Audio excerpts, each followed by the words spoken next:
সন্ত্রাস মুক্ত, মাদক মুক্ত, অপরাধ মুক্ত, দুর্নীতি মুক্ত আদর্শ সমাজ বিনির্মাণে বিশ্বাস হুজুরের সহ এদেশের ইসলামী জনতার নেতৃত্বে আদর্শ সমাজ বিনির্মাণে সকলকে ঐক্যবদ্ধ হতে হবে ইনশাআল্লাহ। হাটে দোকানে, হাটে বাজারে, রিকশায় সব জায়গায় একটি মাত্র শব্দ, শব্দটা কি ভাই? সবাই বলি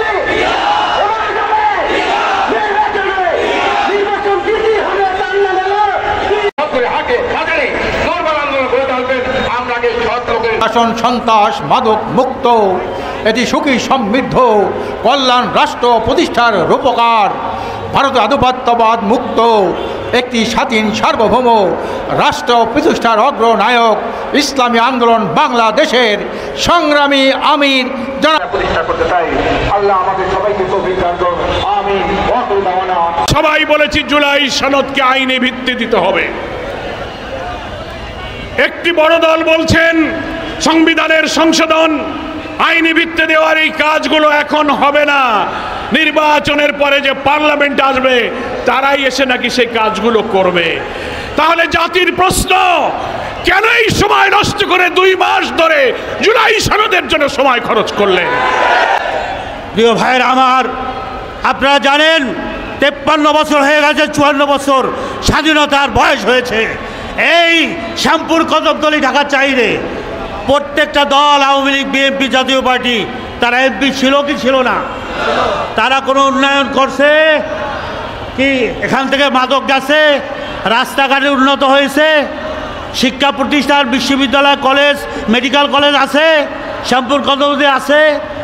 দিনের পর দিন গ্যাস নাই, কোনো উন্নয়ন নাই, অথচ এটা রাজধানীর একটা অংশ ঢাকা 4।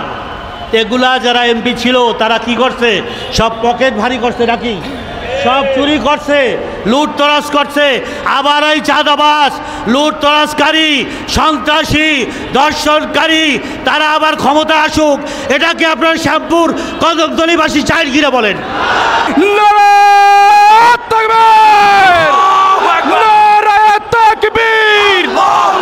ইসলামী আন্দোলন বাংলাদেশ ঢাকা 4-এর মাটি, হাত পাখার ঘাটি। আলহামদুলিল্লাহ ওয়া কাফা ওয়া সালামুন আলা ইবাদিহিল্লাযীনা ইসতাফা, আম্মা বা'দ। ফাআউযু বিল্লাহি মিনাশ শাইতানির রাজীম, বিসমিল্লাহির রহমানির রহিম। ওয়া তিলকাল আইয়ামু নুদাবিলুহা বাইনান নাস, সাদাকাল্লাহুল আলিয়্যুল আযীম। সবাই দুরূদ শরীফ পড়ি। আল্লাহুম্মা সাল্লি আলা ওয়া হাবিবিনা ওয়া মাওলানা মুহাম্মদ সাল্লাল্লাহু আলাইহি ওয়া আলা আলিহি ওয়া আসহাবিহি ওয়া বারাকা ওয়া সাল্লাম। ইসলামী আন্দোলন বাংলাদেশ ঢাকা 4 আসন কর্তৃক আয়োজিত আজকে সমাবেশের সভাপতি সম্মানিত আমার বড় ভাই সৈয়দ মুসাদ্দিক বিলাল মাদানী, আপনাদের এই আশান্বিত এই আসনে এমপি প্রার্থী হিসেবে আমরা দিয়েছি। কথা বেশি লম্বা না বলে সংক্ষেপ বলছি।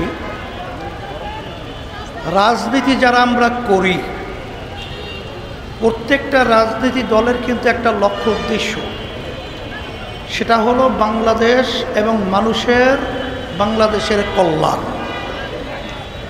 কিন্তু 53 বছরে যারা দেশ পরিচালনা করেছে তাদের পরিচালনায় আমরা দেশের এবং মানুষের কল্যাণ দেখি নাই। এরই একটা বাস্তবতা 2024 গণ অভ্যুত্থানের মাধ্যমে বাংলাদেশের ছাত্র জনতা আজকে যে অভ্যুত্থান ঘটিয়েছে, তাদের একটা বুক ভরা আশা যে আমাদের দেশটা কল্যাণময় হবে, মানুষের ন্যায্য অধিকার ফিরে পাবে। আপনারা জানেন যে 2024-এ গণ অভ্যুত্থানের মাধ্যমে যে সরকার এখন দেশ পরিচালনা করছে, সেই সরকারকে বলা হয় অন্তর্বর্তীকালীন সরকার। তারা কিন্তু বাংলাদেশের জনগণের ভোটের মাধ্যমে তারা কিন্তু নির্বাচিত হয়ে তারা কিন্তু দেশ পরিচালনা করছে না। তারা অভ্যুত্থানের সরকার হিসেবে দেশ পরিচালনা করছে। এই অন্তর্বর্তীকালীন সরকারের যে প্রধান সম্মানিত ডক্টর ইউনূস সাহেব, তিনি কিন্তু আমাদের বাংলাদেশের মানুষের কাছে ওয়াদা করেছেন তার মৌলিক 3টা কাজ। একটা হলো সংস্কার, বিচার, এরপরে সুন্দর লেভেল প্লেইং ফিল্ড, একটা নির্বাচনের পরিবেশ তৈরি করা। আমি সরকারকে লক্ষ্য করে বলবো বা তাদেরকে উদ্দেশ্য করে বলছি যে এখন পর্যন্ত আসলে কি মৌলিক রাষ্ট্রের যে সংস্কার প্রয়োজন সেই সংস্কার কি হয়েছে? সবাই বলতেছে হয় নাই। দৃশ্যমান যে বিচার আমরা দেখতে চেয়েছি সে বিচার কি হয়েছে? তাহলে যদি বিচার না হয়, সংস্কার না হয়, 53-54 বছর বাংলাদেশের মানুষ নির্বাচনে ভোট দিয়েছে। আমরা এ দেশের বিচারে দিনের ভোট রাত্রে বাক্স ঢুকেতে তাও দেখিয়েছি বা আমরা দেখেছি।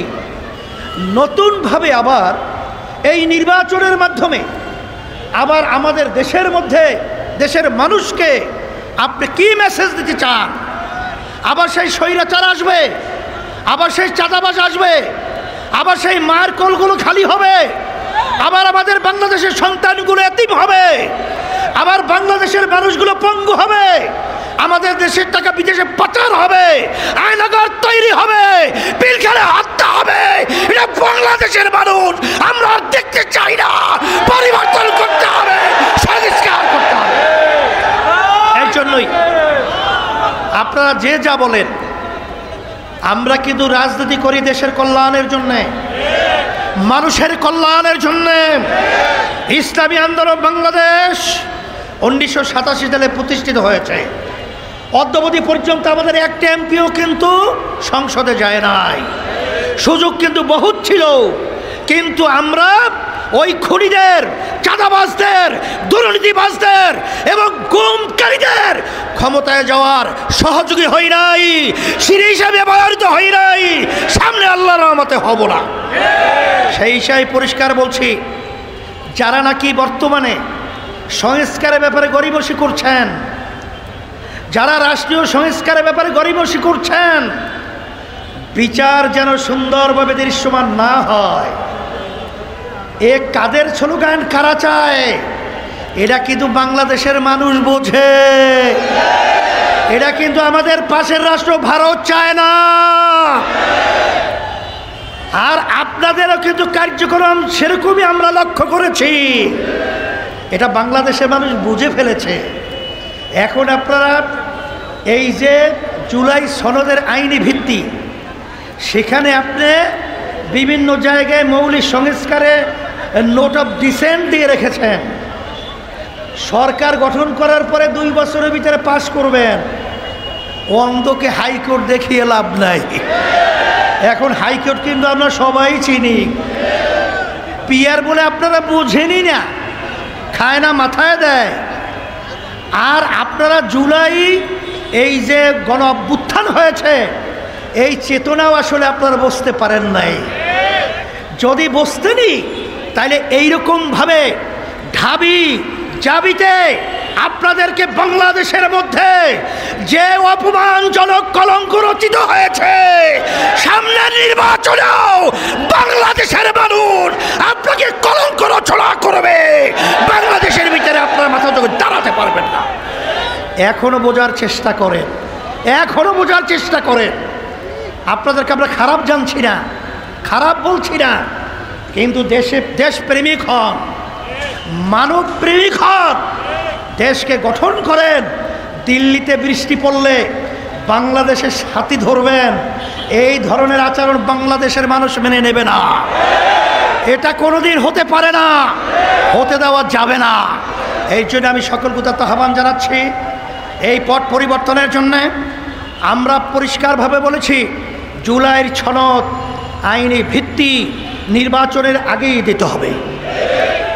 কারণ যারা নাকি শাহাদত বরণ করেছে, পঙ্গু হয়েছে, আমরা যারা রাজপথে ছিলাম, এই সংবিধানের মাধ্যমে যদি বিচার হয়, ফাঁসি ফাঁসি ফাঁসি।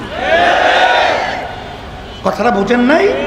যারা হাজার হাজার লক্ষ লক্ষ মায়ের কোলকে খালি করে এরা তো পরবর্তীতে ক্ষমতায় আসার পরে বাই রুট যদি আবার সেই দোসররা এসে যায় তখন কিন্তু বাংলাদেশকে তছনছ করে ফেলবে। এটা কিন্তু আমরা বুঝি। এর জন্যই পরিষ্কার বলছি, জুলাইয়ের সনদের আইনি ভিত্তি নির্বাচনের আগে দিতে হবে। আর যেগুলো ঢুকে নাই, পিয়ার হত্যা, ওই যে পিলখানার হত্যা, আমাদের শাপলা চত্বরের হত্যা, উল্লেখযোগ্য যেগুলো ঢুকে নাই এগুলো জুলাইয়ের সনদের ভিতরে ঢুকাতে হবে। এরপরে আমরা পরিষ্কারভাবে বলছি যে আপনারা পিয়ার পদ্ধতির নির্বাচনে জাতীয় নির্বাচন দিতে হবে। কারণ বাংলাদেশের মানুষ এখন পিয়ার পদ্ধতির নির্বাচন চায়, কথা পরিষ্কার। সেই হিসেবে আমরা আপনাদের সকলকে ধন্যবাদ জানাচ্ছি। আর আমার সম্মানিত আমার বড় ভাই, আমার মেজো ভাই সৈয়দ মুসাদ্দিক বিল্লাল মাদানীকে আপনাদের এই আসনে আমি হাত পাকা শান্তির প্রতীক আমি তার হাতে উঠিয়ে দিয়ে আপনাদের কাছে আমানত হিসেবে রেখে গেলাম। আল্লাহ রাব্বুল আলামিন যেন ইসলামের পক্ষে হাত পাকা প্রতীকের পক্ষে এমপি হিসাবে কবুল করে নেয়। আপনাদের সকলকে ধন্যবাদ জানাচ্ছি। সবাই ভালো থাকেন।